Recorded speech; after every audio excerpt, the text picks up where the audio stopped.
we were discussing the Washington movement, Poor People Campaign in Washington. And that afternoon, we were in the meeting, and someone said, Reverend Billy Cowles is outside, and he's upset. And Dr. King said, oh, my God, I forgot to tell you all. I promised his wife, who's supposed to be a great soul food cooker, we'd have our feet on her table at 5:30. Now it's 5:45, and we still in the meeting. Dr. King said, everybody rush, rush, rush. And get ready in a hurry. Let's go. So I ran down and got to my room. My key wouldn't open my door for some strange reason.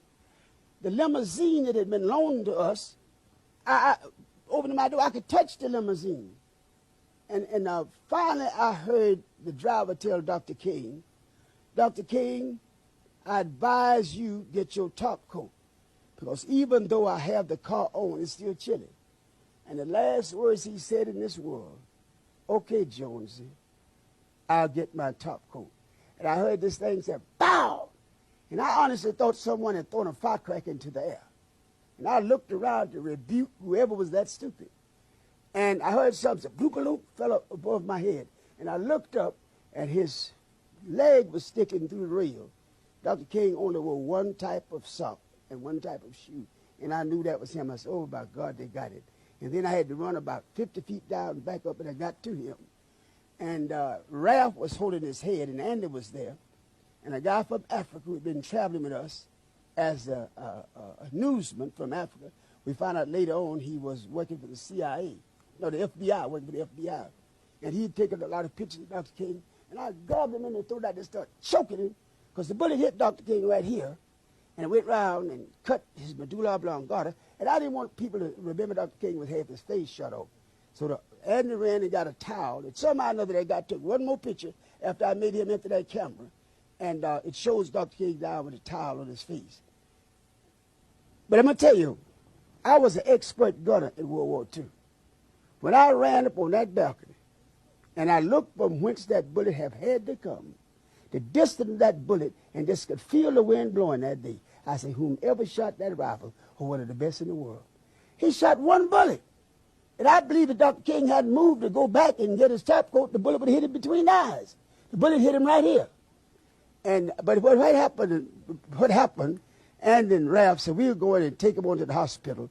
Hosea, you get all the staff together. 3 of us saw it, Dr. King, after he was shot. 3 SLC executive staff members. Andy, Abernathy, and Hosea Williams. Those are the 3 that saw that body. Now listen to that. So I got in the yard, and I was about to lose my cool, because I was thinking if I could take some molecules out there and make me some guns and kill me some white folks. And one man said, now be cool. You're doing the same thing you promised me you'd never do. And I started crying, and then I heard Jesse Jackson say, he told me, Jesse, take our people on to the mountaintop. And that didn't bother me, even though I know Jesse got nowhere near him. And then Jesse said, I held his head in my hand while he died. And that didn't get to me. And then Jesse said, look at my shirt. And I looked around, sure enough, and Jesse Jackson's shirt was drenched in blood. And I realized the only way Jesse could have gotten that blood was stoop down on that floor at the Lorraine Motel and rake that blood off that floor and put that blood on him. And I went crazy. I really tried to kill Jesse. They grabbed us and all that, but that hurt me so bad. The other thing was, when Abernathy Nose came back, says, no need of prayer, no need of cry, no need of nothing. He is gone. It's over with. He's gone to glory. And we called the meeting, the staff meeting, and Jesse claimed to have been ill.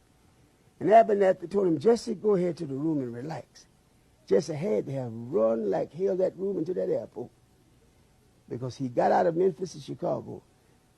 All us feeling everybody was still in the motel. Cut the televisions on the next morning. That was Jesse Jackson in Chicago with that same bloody shirt on, telling that same lie. I've never respected Jesse since that moment. When they shot Dr. King, a black guy come running around that corner saying, he went that way, he went that way. James Earl Ray no more killed Dr. King, and I killed him. And everybody knew it. He was Apache set up. And the guy said, went that away, went that away. I said, who went that away? He said, that man ran out that building and dropped the rifle on the sidewalk and jumped in a white Mustang, had a red Alabama tag, and took off. Well, hell, I wasn't worried. That's no car in America look like a Mustang, but a Mustang, a white with red Alabama tag. Where's he going? The police have him like that. And I asked that rifle was left on that sidewalk.